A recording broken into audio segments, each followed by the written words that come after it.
La Voz de Jerez presenta Nuestros Valores, por Samuel Correa.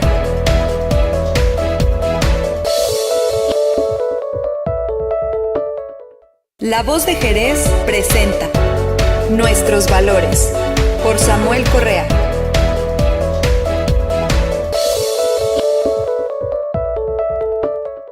La Voz de Jerez presenta Nuestros Valores, por Samuel Correa.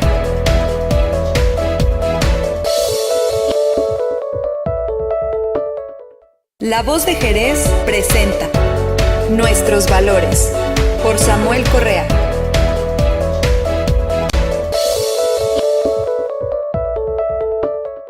La Voz de Jerez presenta Nuestros Valores, por Samuel Correa.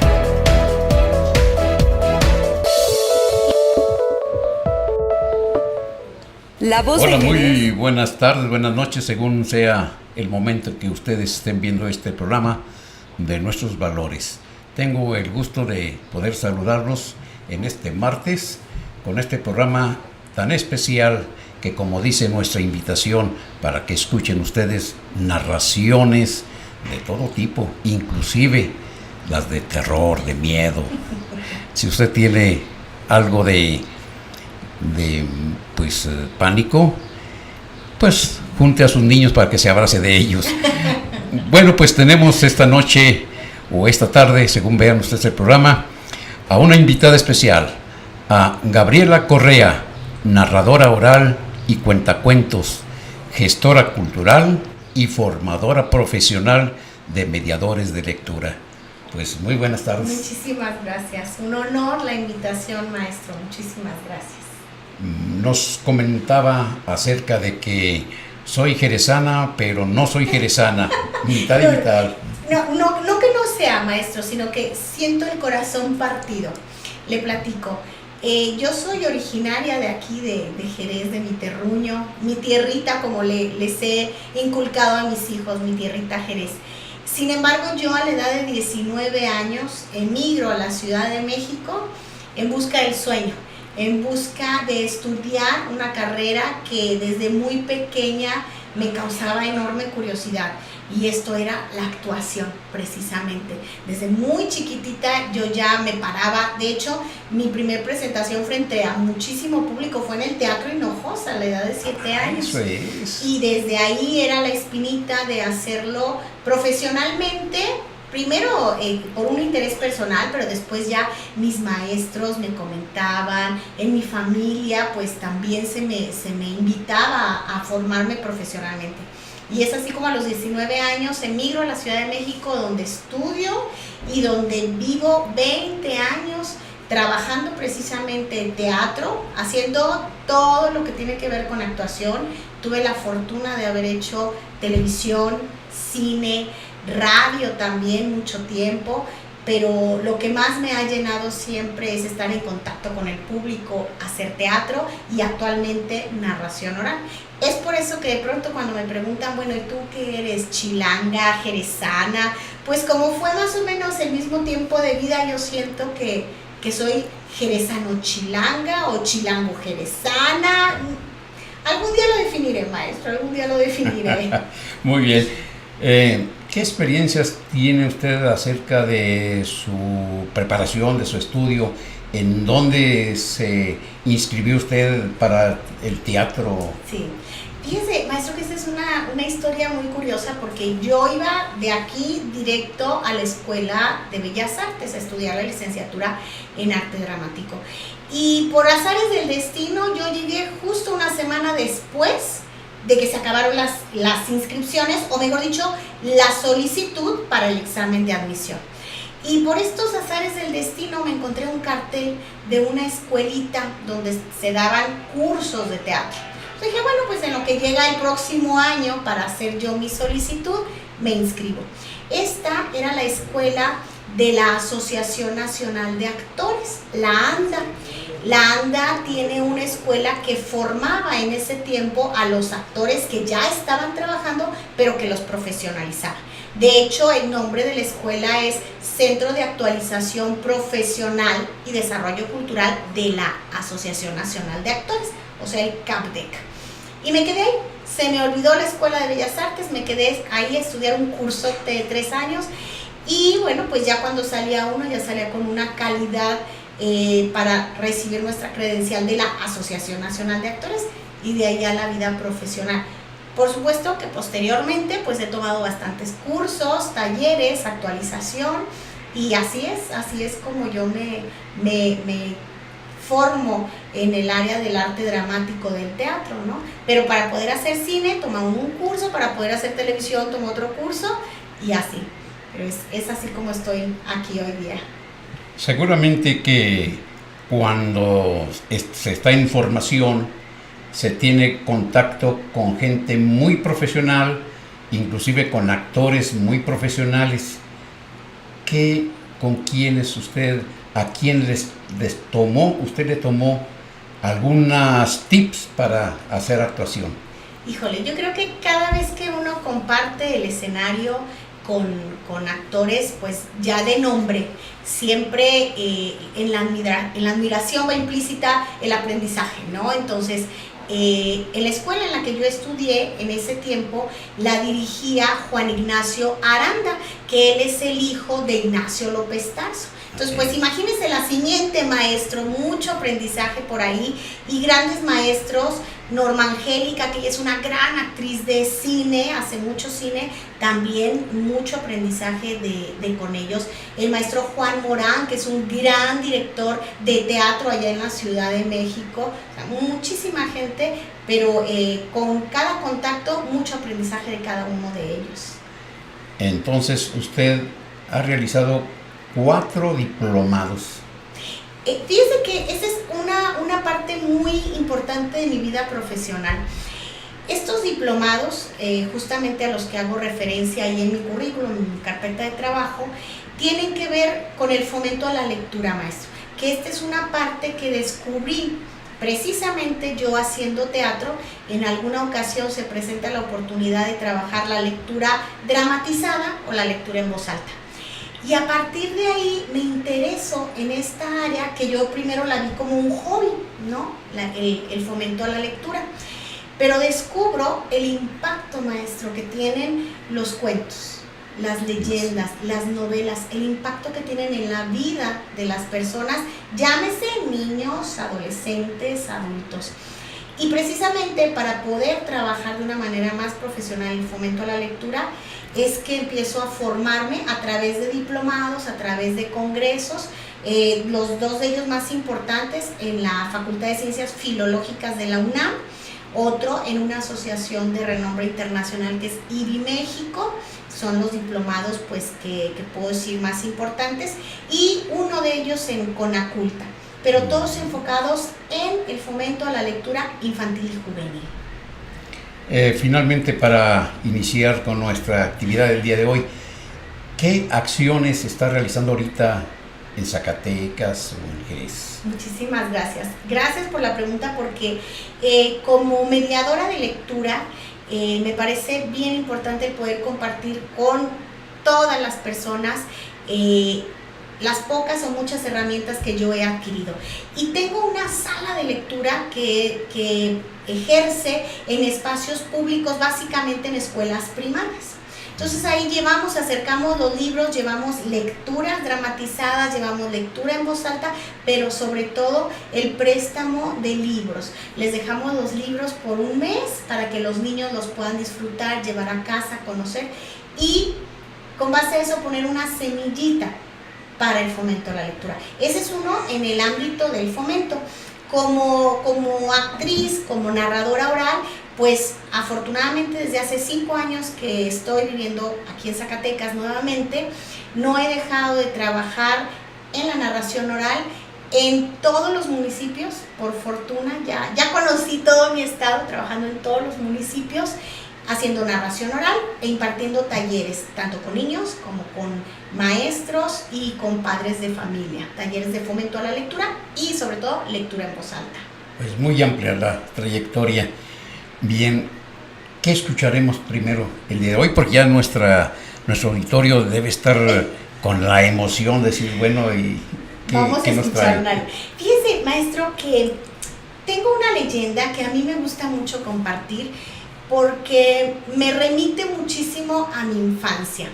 Esta leyenda es sobre un animalito que abunda aquí en nuestro hermoso Jerez y que a nivel nacional está en peligro de extinción. Pero que lamentablemente aquí en nuestro Jerez a este animalito no se le ve con muy buenos ojos. Porque lamentablemente su apariencia no es nada bonita, ¿sí? A ver si ahí en casita que nos esté viendo puede imaginar de qué animalito les estoy hablando. Fíjense, parecería quizá que es un roedor o familiar de los roedores, pero no. De hecho es un marsupial. Es el único marsupial de México. Tiene una cola larga, pero sin un solo pelito. Pelona su colita. Y la cara parecería como de ratoncito, de rata, quizá. ¿Ya se imaginó de quién estamos hablando, maestro? Claro. Allá en casita, ¿ya saben de quién estamos hablando? Efectivamente. Ahí están las redes para que nos digan. Ah, claro, comiencen a decir a ver si es cierto que estábamos hablando del mismo personaje. Les cuento. Estamos hablando del Tlacuache, del señor Tlacuache, que en muchos lugares es conocido, sobre todo por ejemplo en Estados Unidos, maestro, se le conoce como zarigüeya, ¿verdad? Cierto, zarigüeya. Y yo tengo una anécdota de mi infancia, maestro, con este animalito, que una vez se coló por el patio trasero de mi casa y armó un revuelo con mi madre, que pues a ella no le gusta para nada estos animales. Entonces se armó un revuelo y nosotros muy pequeños, mis hermanos y yo, desde la ventana, observando todo lo que pasaba con estos animalitos, con este animalito, el Tlacuache. Y esta leyenda precisamente tiene que ver con el Tlacuache y se llama el Señor del Fuego. El Señor del Fuego es la leyenda que vamos a escuchar. La leyenda que vamos a escuchar el día de hoy. Y es que el Tlacuache es un animal un poco travieso. En algunas culturas se le considera como un vulgar ladrón porque se escabulle por los sembradíos y astutamente con sus manos roba el maíz y cuanta cosa se encuentra para comer. En otros lugares se cree que el Tlacuache es el que le regaló el fuego al hombre. Y es que en los tiempos inmemoriales, cuando el tiempo aún no existía, pero existía todo lo demás, había árboles, ríos, el sol, la luna, pero nada tenía una forma definida. Todo estaba mezclado entre sí. No se sabía dónde terminaban los animales y dónde empezaban los humanos, o dónde comenzaba el mar y terminaban los ríos. Y fue hasta que se hizo la luz que todo tomó forma. Y es precisamente el Tlacuache quien nos regaló el fuego. Se dice que a Tlacuache le encanta la fiesta, el chocolate, el mezcal, el tabaco. Y como todas esas cosas eran cosas exclusivamente de los dioses, pues el Tlacuache se codeaba con los dioses. Y quizá fue así que se le ocurrió ver en dónde se encontraba el fuego, porque se dice que del cielo una bola iluminó y fue a caer a lo más alto de la montaña. Así que al Tlacuache se le ocurrió caminar hasta lo más alto de la montaña. Caminó y caminó, anduvo y caminó, y a cada pueblo que llegó, las gentes lo nombraron de diferentes maneras. Para algunos era el ladrón, para otros era un embustero, porque cuando se metía en problemas, se hacía el muerto hasta que la gente se olvidaba de él y se levantaba corriendo nuevamente para escaparse. Mucho tiempo después de caminar, llegó hasta lo más alto de la montaña.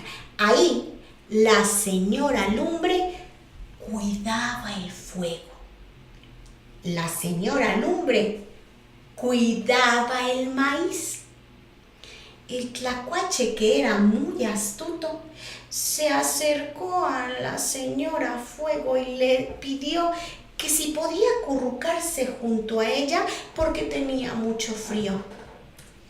La señora Lumbre pensó que un animal tan pequeño no le causaría molestias y le dio permiso de acurrucarse junto a ella. El tlacuache, muy listo, por detrás de la espalda de la señora, pescó una mazorca y la escondió en la bolsita que tienen los marsupiales en su panza. Disimuladamente, nuevamente con su cola, tomó una brasa, pero en ese momento todos los pelitos de su cola se quemaron y por eso el tlacuache tiene la cola pelona. Pero sí logró capturar esta brasa. La escondió y disimuladamente comenzó a caminar. De pronto, la señora Lumbre se dio cuenta que le faltaba algo y vio al tlacuache corriendo. Lo alcanzó y lo tomó del pescuezo. Lo golpeó tan duro que terminó hecho pedazos. Una cola por allá, una pata por acullá. La señora Lumbre, por más que buscó, no encontraba la brasa, pero se olvidó del tlacuache. Se dice que como ellos se hacen los muertos, la cabeza abrió los ojos y recogió uno a uno sus pedazos.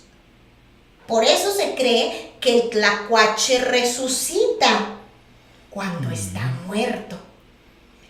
Continuó el camino y llegó nuevamente hasta donde se encontraba el hombre y la mujer.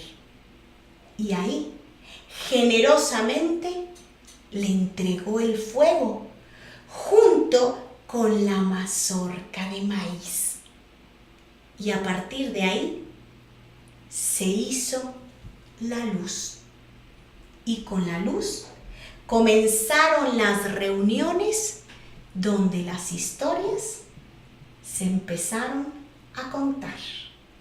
Y esto fue El ladrón de fuego. Muy bien, seguramente que le está gustando a nuestro auditorio. Ya tenemos algunas felicitaciones, vamos a dar a conocer los nombres de quienes están reportando en esta tarde. Y bueno, en primer lugar, quien más veces se ha comunicado es Salvatore. Saludos a Gaby. Dice, muchísimas gracias. Yo también te amo, hermano. Es mi hermano querido. Muchísimas Salvatore. Gracias. Horacio Gutiérrez y Billy Hernández, déjenme ver, Carlos Santoyo, el presidente municipal. Muchísimas gracias. El presidente municipal está mandando saludos. Y también Brenda Lisset también está reportando. La jerezana Espinosa está mandando aplausos por el cuento. Muchísimas gracias. Y nuestro presidente dice que muchas felicidades. Muchísimas gracias. Un honor que me inviten. Fíjense que por ahí yo tenía esta idea que a veces los refranes tienen algo de verdad, Sí.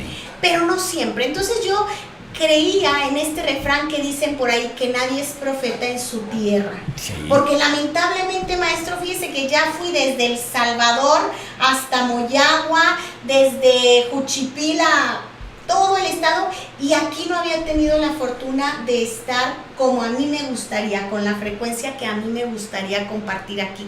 Pero ya, Ya afortunadamente Sí. poco a poquito he tenido la fortuna de asistir justo la semana pasada al CENDI Emiliano Zapata. Un abrazo a todos los niños y a los maestros de por ahí, a la maestra Rubí, muchísimas gracias por la invitación. He estado en el Jardín de Niños Estefanía, también a la maestra Marisol, todo mi cariño, muchas gracias. A quienes hacen posible que yo esté aquí, muchas gracias en mi tierra. Entonces, quienes me ven, invítenme. Yo soy materia disponible. Yo soy como la tabla del 1. Facilita. Me invitan y yo estoy presente. Entonces, Perfecto. muchísimas gracias, Pues muy bien. muchísimas gracias. Nos da mucho gusto que la voz de Jerez tenga la oportunidad de contar con su presencia. Muchísimas gracias, es un honor.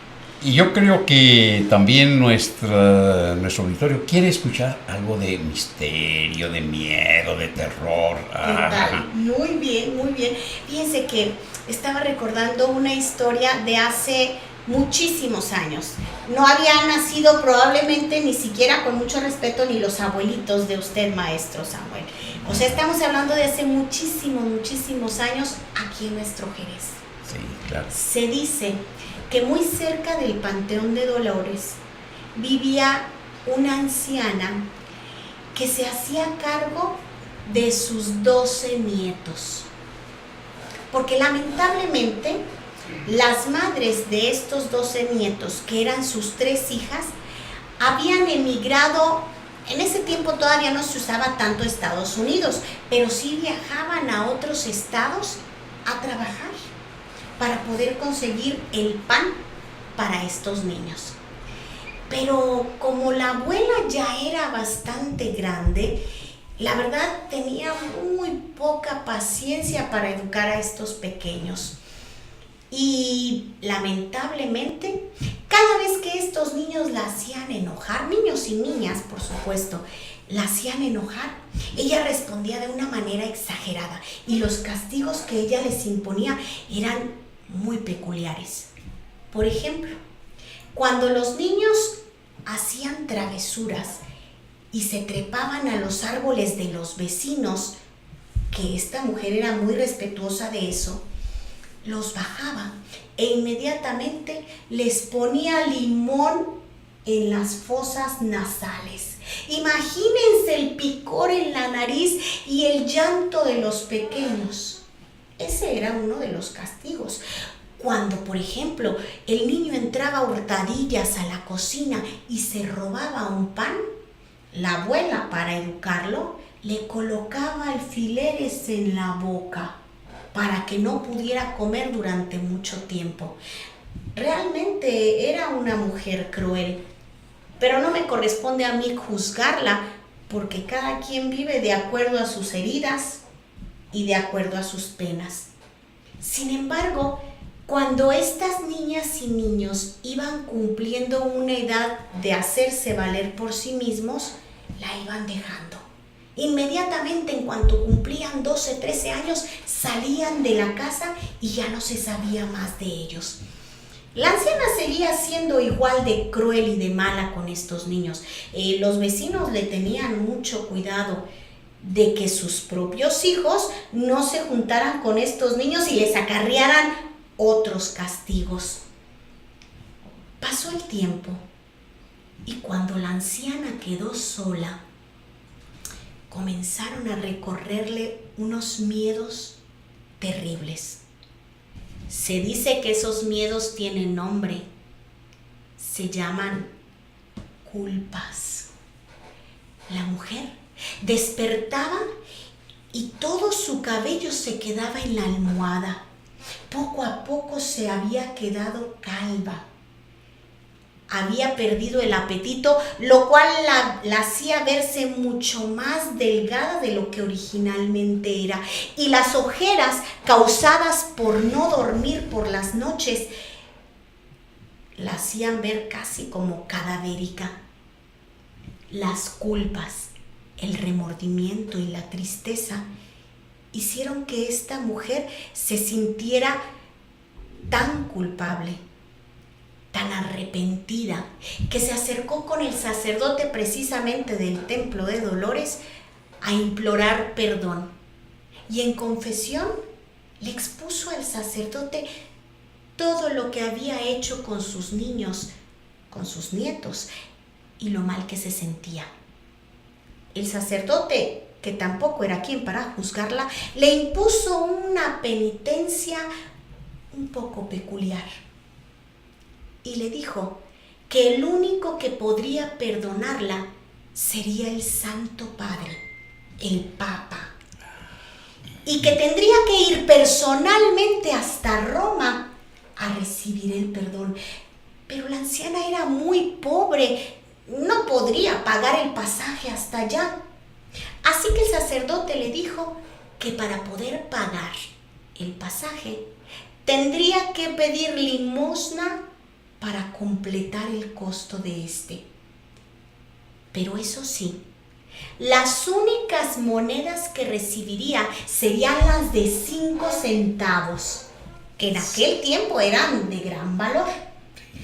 Así que la anciana se paraba puntualmente todas las mañanas a la misa de 7 afuera de la iglesia a pedir una caridad. «Un quinto, por favor», les decía a todas las personas que pasaban. «Un quinto, por el amor de Dios». La gente, un poco entre temerosa y compasiva, le otorgaba las monedas. Sin embargo, cuando alguien le daba una moneda que no fuera de quinto, ya sea de 10 centavos, de 1 centavo o incluso los poderosos que le daban de 1 peso, ella las arrojaba molesta a la calle porque sabía que no podía recibir ninguna de ellas. La anciana día con día recolectaba la limosna que había recogido. Estando tan cerca del panteón, a un lado de ese pequeño templo, ella sentía que día a día trozos de su alma iban a dar al panteón y que no completaba para ir a Roma. Le faltaba muy poco, escasos 5 o 4 pesos, cuando la anciana murió. Ahí, a las puertas del panteón, quedó su cuerpo, mas no su alma, porque como no consiguió el perdón del Santo Padre, se dice que su alma, sin darse cuenta que su cuerpo había muerto, se levantó a seguir pidiendo limosna. «Un quinto, por favor. Un quinto, por el amor de Dios». Se dice que durante muchos años la gente evitaba pasar por esa calle por temor a encontrarse al fantasma de la señora del quinto, como le comenzaron a llamar. Y los pocos atrevidos que lo hacían tenían cuidado de llevar consigo una monedita de 5 para poder dársela al fantasma, porque cuando no había una moneda que otorgarle, el manto de esta mujer se levantaba mostrando el cadáver y la forma esquelética de la anciana del 5. Y nada más. Esto fue la anciana del 5 o la señora del 5. Una Sí. leyenda también muy viejita. Ajá. Caín Flores dice excelente, dice Caín Flores. Muchísimas No, gracias. pues qué bien. Está muy interesante. Muchas gracias. Tenemos otra de Panteón de Dolores. Ah, sí, a ver, cuéntemela, porque esa la podemos compartir en otros municipios cuando llegue. Yo me sé muy poquitas de aquí, les soy honesta, pero sería bueno aprender muchas leyendas de por aquí. A ver, nos lo había platicado acerca de la persona que se aparecía en la puerta y desde una ventana, a ver, Claro, está ya no se la platico más para escucharla completita. Está haciéndome referencia, claro, a una leyenda que usted me escuchó, que más bien es un cuentito y es en relación, fíjense, aquí interviene una niña, una adolescente, porque a veces habemos personas que somos muy susceptibles, muy sensibles, y preferimos de lejecitos todas las cosas que nos inviten al miedo. Pero hay otras muy temerarias, hay personas muy temerarias que ellas dicen que eso no existe, que ni los fantasmas ni las apariciones existen. Y esta historia precisamente es la historia de Camila. Camila quedó huérfana muy pequeña y su padre se hizo cargo de ella. Él jamás volvió a casarse y siempre para él Camila era la niña. Cuando tenía 5 años, la niña de sus ojos, la cuidaba, la atendía, la protegía mucho. Quizá podríamos pensar incluso que la sobreprotegía. Cuando Camila creció y cumplió 16 años, Camila para su papá seguía siendo la niña. No se le despegaba ni un solo momento. Pero resulta que el papá tenía que hacer un trabajo fuera de la ciudad. Era imperativo que saliera esa noche. Camila no podía acompañarlo porque al día siguiente tenía un examen muy importante en la escuela. Así que, pues no sabía qué hacer el papá. A Camila se le ocurrió una idea y le dijo: mira, papá, vete con cuidado, vete tranquilo, tú no te preocupes. ¿Qué te parece si para no quedarme sola invito a mis amigas? Estudiamos toda la noche para el examen y mañana tempranito nos vamos a la escuela. Ya sé lo que están pensando en casa. 16 años, con amigas, sola en casa. ¡Estudiamos! ¡Ah, por supuesto que no! Se pasaron toda la noche contando historias. Sobre todo historias de miedo. Porque casualmente Camila vivía a 2 cuadras del panteón. 2 cuadras. Y justo para llegar a su casa tenían que pasar todos los días frente a la puerta principal del panteón. De las amigas de Camila había una, Rosita, era sumamente miedosa. Ella desde que llegó no dejó de tronarse los dedos, de morderse las uñas, de estar muy inquieta y de preguntarle a Camila: Camila, ¿estás segura, segurísima que no pasa nada? ¿Que nunca has visto cosas raras aquí en tu casa? Porque tan cerquita del panteón y en la noche y si se funde la lámpara. Pero Camila, de lo más despreocupada, le decía: no pasa nada, tú tranquila, mira, ahorita nos dormimos, no pasa nada. Rosita no dejaba de estar angustiada. Así que a Camila, siendo traviesa como era y solas como estaban, se le ocurrió un reto. Y les dijo: miren, les voy a demostrar cómo no pasa nada viviendo cerca del panteón. Voy a caminar ahorita, me voy a dirigir hasta la puerta del panteón y desde ahí les voy a saludar. Ustedes en la puerta de mi recámara, que se ve la puerta del panteón, de la ventana, mejor dicho, me van a ver y nos saludamos para que se den cuenta que no pasa nada. ¡No! La que dio un brinco hacia atrás fue Rosita, por supuesto. No, Camila, no lo hagas, por favor, no lo hagas, Camila, no lo hagas. Tú tranquila. Camila salió de su casa y comenzó a caminar por la banqueta. Cuando ya había avanzado algunos metros, comenzó a sentir un escalofrío que le recorría la piel, incluyendo la espalda, y se percató que había salido sin suéter y que ya eran las 12 de la noche, pero era solo eso, el frío. Así que, frotándose los brazos, se acercó y llegó hasta la puerta del panteón, donde vio a sus amigas y las saludó. ¡No! Rosita casi se desmayaba. Cuando Camila toca la puerta del panteón, se da cuenta que ésta se abría. Accidentalmente alguien la había dejado abierta. ¡Qué gran idea!, pensó Camila. voy a entrar y voy a recoger una piedra o a ver qué le llevo a estas para que vean que no pasa nada. Así que entró. En la recámara de Camila, mientras Rosita ya estaba en el piso. Se había desmayado del susto. Pero Camila caminaba entre las tumbas, incluso leyendo los nombres y las fechas. Ay, mira, qué viejita murió esta. Ay, mira, esta era una niña, qué lástima. Y así caminando, buscando qué llevarle a las amigas, en una esquina, sentado sobre una tumba, un anciano, cubierto con una sábana. Uy, pensó Camila, ha de ser el velador y me va a regañar por estar aquí adentro. Buenas noches, saludó Camila.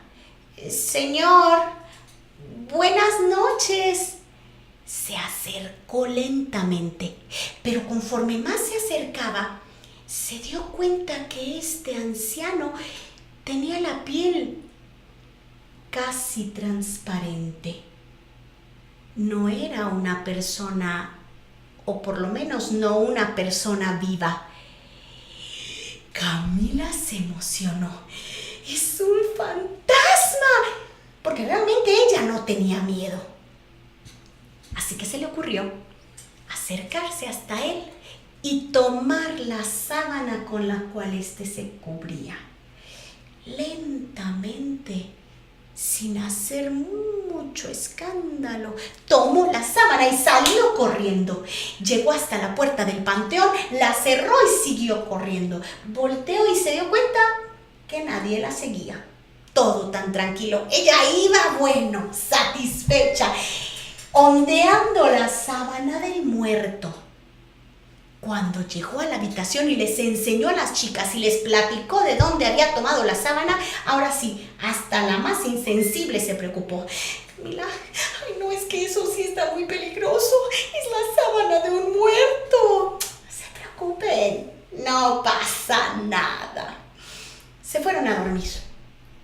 Extrañamente, Camila no pudo cerrar los ojos. Se volteaba a un lado de la cama, se volteaba a otro, y cada vez que intentaba dormir, el rostro del muerto se le aparecía de frente, con las ojeras, con las arrugas, con la piel casi transparente. A la mañana siguiente se fueron a la escuela, pero Camila, por más intentos que hizo, no pudo concentrarse. Ni una sola respuesta correcta en el examen.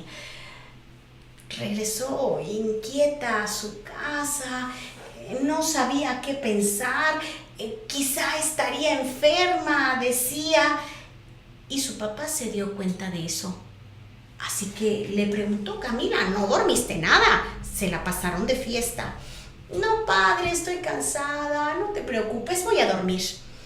Cuando subió a su recámara e intentó cerrar las cortinas de su ventana, se dio cuenta que parado frente a la puerta del panteón, el muerto. A Camila le recorrió un escalofrío, pero pensó: ok, no pasa nada, él está afuera, yo estoy adentro, todo está bien, no pasa nada. Intentó dormir cubriéndose hasta la cabeza, pero nada, no conseguía dormir. Al día siguiente las ojeras de Camila se habían marcado, el cabello se le veía todo seco, triste, y el papá ya estaba preocupado. Camila, verdaderamente te ves enferma. No, padre, no pasa nada, solo sabes que no quiero ir a la escuela, me siento, quizá estoy un poco enferma, quizá el estómago. Ok, ve a descansar. Nuevamente, Camila se acercó a la ventana de su habitación y el muerto ya no estaba en la puerta del panteón. Ahora estaba en la esquina de su casa. Camila ahora sí comenzó a sentir un poco de miedo. Anoche estaba en la puerta del panteón, ahora está a unos metros más cerca de mi casa. pero no pasa nada. Él está afuera, yo estoy adentro, no se preocupe, no pasa nada, se decía a sí misma. Intentó nuevamente dormir y nada. Sus pensamientos estaban en el rostro del muerto, en la sábana que le había quitado, en qué pasaría si efectivamente esa sábana era algo importante para él. Pero decidió no pensar. De tan cansada y desvelada que estaba, se quedó dormida. Ya por ahí, eso de la medianoche, el papá, preocupado, fue a su habitación y la vio dormir. A la mañana siguiente, desde abajo, el padre le grita a Camila que bajara a desayunar. Camila, entre el sueño y las pesadillas, abrió los ojos y en la puerta de su habitación, el muerto, que no caminando, sino levitando, se acercaba hasta ella, extendiéndole la mano, como queriéndole arrebatar algo. Camila, en su inconsciencia, se arrinconó en la cama abrazando la sábana propiedad del muerto. Este se acercó cada vez más a él, queriendo quizá recuperar su sábana o quizá arrebatar algo más a Camila. Camila, en la desesperación, extendió su mano y con esta tocó la mano del muerto. Se dice que nosotros no podemos otorgarles el calor a los muertos, por eso no podríamos hacerlos revivir, pero los muertos sí pueden entregarnos su frío. Al anochecer, el padre de Camila la encontró muerta, a los pies de su cama, abrazada a la nada, como si hubiese tenido una cobija o una sábana ahí. Pero en ese momento, ni cobija, ni sábana, ni vida. Y esto fue lo que le pasó a Camila. Eso fue lo que... Así que si ustedes se topan con un fantasma, por favor, por lo que más quieran, no lo toquen. Salúdenlo, platiquen con él, pero no lo toquen, porque él sí puede pasarnos su frío. Recuérdenlo, maestro. No, sí, de veras. ¿Cómo ve? Leyendas. Esta es una historia de una narradora, créame que no es original mía, y de repente pues puedo aderezarla con espacios que pudieran o contextos que pudieran recordarme a mí, a mi bello Jerez.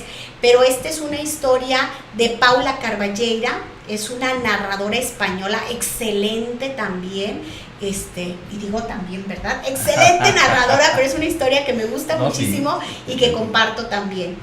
Claro que sí. ¿Cómo veo? No, pues muy interesante. No hay que agarrarle la mano al muerto. Eso, mucha atención, sí. Platiquen, salúdenlo de lejecitos, de preferencia. Muerto o muerta, da igual, son igual de peligrosos, entonces.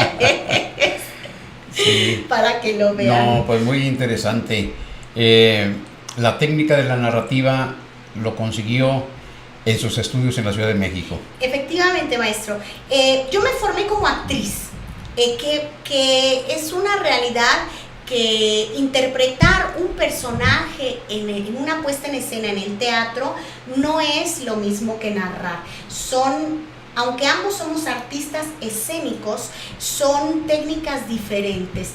Porque bueno, pues un actor está interpretando a un personaje, le das vida a una creación de un autor que ya definió al personaje como tal, te define edad, te define características, comportamientos, ¿verdad? Y nosotros los narradores lo que hacemos es darle vida a la historia completa. A veces, por supuesto, podemos darle vida o voz, mejor dicho, sí, a uno u otro personaje, pero sí son diferentes las técnicas. Entonces yo creo que fue una herramienta muy importante para mí estudiar actuación. Sin embargo, la narración creo que la he de alguna manera ejercido o perfeccionado con mucha humildad, si puedo utilizar esa palabra, a través de leer las mismas historias, ¿no? Esa voz que a mí me lee cuando estoy yo leyendo en silencio, esa voz que todos tenemos en nuestra mente, que me cuenta esas historias, es la que yo intento sacar cuando la estoy narrando, ¿no? Compartiéndoles algo que he leído o que he escuchado. Que la mayoría de mis narraciones, les soy honesta, son de libros, de lecturas, la gran mayoría. Los narradores pues también nos habilitamos de la tradición oral, de las leyendas, de los cuentos, de las historias que han sido pasadas de generación en generación, pero a mí me encantan más las que leo, las que tengo en los libros. Entonces, pues es eso. Sí, es una herramienta importante el haber trabajado como actriz y seguirlo haciendo cuando hay la oportunidad, pero sí son técnicas diferentes, maestro. Claro que nos gustaría saber cuáles fueron sus primeras impresiones cuando tenía 7 años de edad y aparece por primera vez en un escenario. Imagínese, maestro, yo estaba en el colegio Daniel Márquez Medina, hermosos recuerdos, y estaba en un concurso de declamación. Entonces salgo yo y recuerdo que mi mamá me había dicho: mija, que no te den el micrófono en la mano, porque entonces no puedes hacer los movimientos. Que no te den el micrófono en la mano. Ok, mamá, porque había pedestales, ¿no? Sí, sí. Y entonces, pues salgo yo, me presentan, era un concurso de niveles. Habíamos competidores de primaria, de secundaria, y no sé si actualmente también existe la carrera de comercio en el colegio, sí, en claro. Ese tiempo había, y competidores de comercio. Entonces salgo yo, imagínese, si ahorita soy bajita, pues imagíneme de 7 años, maestro, de este tamaño, la verdad. Y me dan el micrófono. Y entonces yo entablé una discusión con el presentador porque yo no quería agarrar el micrófono. Y me decía: sí, tómalo, no, tómalo, no. Pues se soltó ahí una carcajada del público que de alguna manera creo que también hizo que me los ganara. Me ponen el pedestal, me pusieron el pedestal. Y efectivamente gané del nivel primero, segundo y tercero. Yo estaba en primero de primaria, gané el primer lugar. Entonces, el hecho de estar arriba, de compartir en ese momento una poesía, pero de compartir algo y hacer sentir a las personas una emoción agradable desde mi perspectiva de niña, yo creo que siempre es lo que me ha motivado, el poder compartir con alguien más y poder hacerles sentir emociones. Ahora ya de adulta pueden ser emociones agradables o desagradables, ¿verdad? Porque en los cuentos de terror de repente sí, con niños pequeñitos sí se asustan, ¿verdad? Pero la idea es eso, hacerles sentir a la gente que me escucha emociones, de todo el rango de emociones. Bueno, yo seguramente que nos están escuchando algunos niños por ahí. ¿No tendrá por ahí un cuentito para ellos? Un cuentito, fíjense que este es uno de los que más me gustan. Y es que a Mariana, mejor dicho, la mamá de Mariana gritaba. Y gritaba mucho. Le gritaba a todo. Es más, a todo lo que se moviera. Le gritaba a la televisión, al refrigerador, al perro, al gato, al librero, al vecino. Incluso le gritaba a Mariana. Así que Mariana se le ocurrió pedir un deseo. Y una mañana su deseo se hizo realidad. Despertó y salió a buscar a su mamá. Mamá, mamá. Por ningún lado la veía, mucho menos la escuchaba. Todo estaba en silencio. calladito. Mariana buscó abajo de la cama, en el patio trasero, en la cocina, en la sala y su mamá por ningún lado. Mariana recordó que esa mañana su mamá gritó tanto que se puso tan roja que parecía que iba a explotar. Pero de pronto su mamá se convirtió en un globo, calladito y silencioso. Cuando Mariana la vio rojo, lisito y calladito, lo tomó con mucho cariño y lo llevó al parque. En el parque lo cuidaba de los perros que no lo fueran a romper. En el parque se subió a la resbaladilla con su globo. De regreso a su casa, Mariana platicaba con el globo y el globo, calladito, la escuchaba. A la hora de la comida, Mariana, después de cada bocado, platicaba con el globo. Y el globo, calladito, la escuchaba. Por las noches, Mariana se acomodaba en su cama, amarraba el globo y le leía cuentos. Y el globo, calladito, lo escuchaba. Después de muchos días de esta rutina, Mariana salió al parque y a lo lejos vio a una mamá con su hija. Mariana con su globo se acercó hasta ella, las miró y le dijo: ¡qué linda es tu mamá! Y la niña le respondió: ¡qué lindo es tu globo! Se despidieron y se fueron cada quien por su lado. Y Mariana pensó: y bueno, no siempre se puede tener todo. Mamá y globo. ¿Qué tal? ¿Cuántos hemos deseado convertir a mamá en globo? O a papá en pelota. Que calladitos jueguen con nosotros y nos escuchen. Digo yo por ahí, como ese refrán que dice: te lo digo a ti mi nuera para que, o al revés, no, te lo digo a ti mi hija para que lo escuches tú mi nuera. Es la autora de este libro que se llama El Globo, precisamente de esta historia que se la recomiendo ampliamente. Creo que ella escribe para niños diciéndoselo a nuestros padres, a nosotros como padres.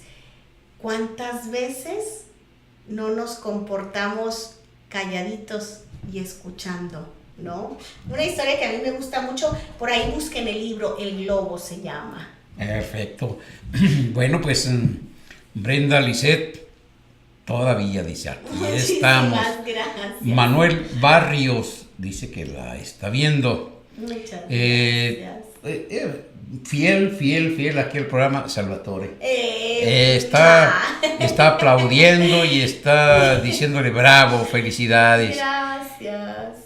Y la Jerezana Espinosa, dice: qué preciosos cuentos.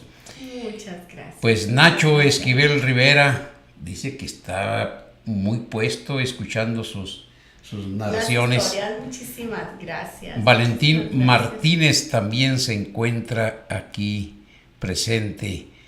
Hombre, fíjese nada más, una persona aquí muy especial la está viendo y la está felicitando. Pati Hernández. Claro que sí, un abrazo, hermosa. Muchísimas gracias. Que gracias a ti también tenemos la oportunidad de estar aquí, ¿verdad? Sí, porque pues Pati nos hizo el enlace para que usted viniera aquí a La Voz de Jerez. Claro, muchísimas gracias. Y Luis Miguel Murillo también Muchísimas lo está viendo, y más personas por ahí que están muy atentas a las narraciones. Pues nos da mucho gusto. ¿No quiere mandarles un mensaje a los niños, a los jóvenes, Claro a que los sí. adultos para que, Claro que sí. lean los cuentos? Básicamente yo creo que mis palabras van dirigidas a los adultos, Ah, eso es. a las mamás, a los papás. Justamente hoy fui a narrar a un jardín de niños. Sí. Y yo les dejé una misión a las mamás que estaban ahí acompañándonos. Y la misión es bien sencilla. No dejen de platicar con sus hijos. Nosotros como narradores orales vivimos de la palabra, vivimos de esta tradición de compartir, que muchas historias, ustedes lo saben, a lo mejor cuentos o anécdotas que ustedes recuerdan, llegaron a ustedes a través de la voz de un abuelo, Sí. de una abuela, de un tío, que se sentaban por ahí ya cuando era la tarde a platicar estas historias. Nosotros ahora lo hacemos de manera profesional, digamos, como un trabajo, pero finalmente la misión y la labor de la humanidad es no dejar de contar, no dejar de platicar. Una charla, una plática, un cuento antes de dormir a nuestros hijos no tienen idea el impacto positivo que hace aquí, en el corazón de ellos. Les decía yo a las mamás en la mañana, ese huequito que a veces como seres humanos tenemos, podemos irlo llenando con eso, con un cuento, con una palabra, con una plática, con una anécdota quizá de cómo nos haya ido en el día. Entonces, mis palabras son para ellos. Después leeremos, está bien, pero no dejen de platicar, no dejen de contar. Y por supuesto, a los niños que tienen acceso a los libros en sus escuelas, acérquense a ellos. Hay un mundo de historias, hay un mundo de emociones detrás y dentro de cada libro. Y nada más. No, pues muy buena recomendación. Pues Gaby, nos daría mucho gusto que en otra ocasión nos visitara y nos siguiera deleitando con esas narraciones que nos ponen los pelos de punta, sobre todo cuando está en la noche y que vamos pasando por cerca del Panteón de Dolores.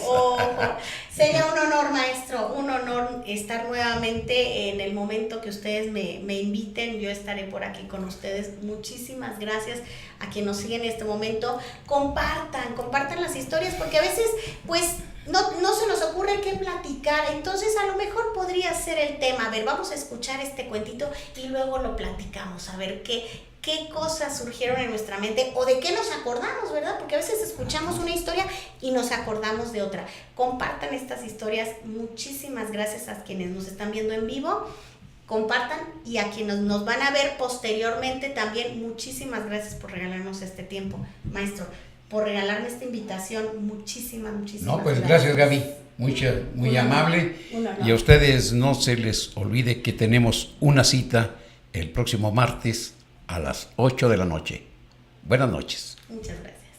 Presenta Nuestros Valores por Samuel Correa.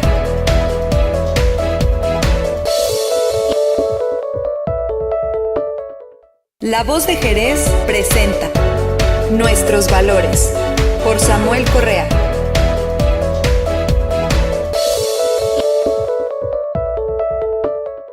La Voz de Jerez presenta Nuestros Valores por Samuel Correa.